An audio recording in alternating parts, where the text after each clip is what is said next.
DIB অফিসারের পরিচয় দিয়ে এবিজির কর্মরত শ্রমিকদের জমায়েতে তদন্তে এলেন ৩ ব্যক্তি। এবিপি আনন্দের ক্যামেরা দেখে কার্যত চম্পট দিলেন তারা।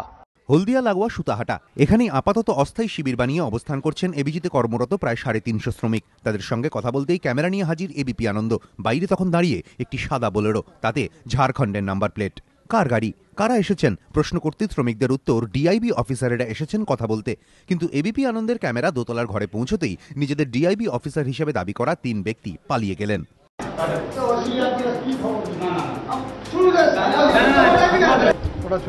আরে আপনি ক্যামেরাটা হাত দিন, আরে ছড়ুন না, না তো বললাম আরে ক্যামেরা করতে আসো, বিএসসি পোস্টে আসো না হয় বাকিটা জানা আমরা, আরে ক্যামেরা করতে আসো।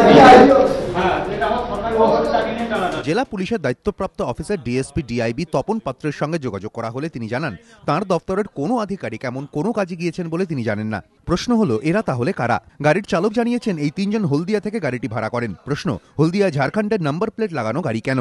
ডিআইবির স্থানীয় অফিসের আধিকারিকরা নিজেদের কাজে বেরোলে দপ্তরের গাড়ি নিয়েই বেরোবেন, বেসরকারি রেজিস্ট্রেশনের গাড়ি ভাড়া করবেন কেন? কোথাও কোনো জমায়েত হলে সেই জমায়েতের উদ্দেশ্য কি, জমায়েতকারীদের দাবি বা কি ইত্যাদি বিষয়ে তথ্য সংগ্রহের আইনি অধিকার রয়েছে ডিআইবির। তারা সকলেই সে কাজেই আসবেন। তারা যদি সে কাজেই আসবেন তাহলে ক্যামেরা দেখে চম্পটি বা দিলেন কেন?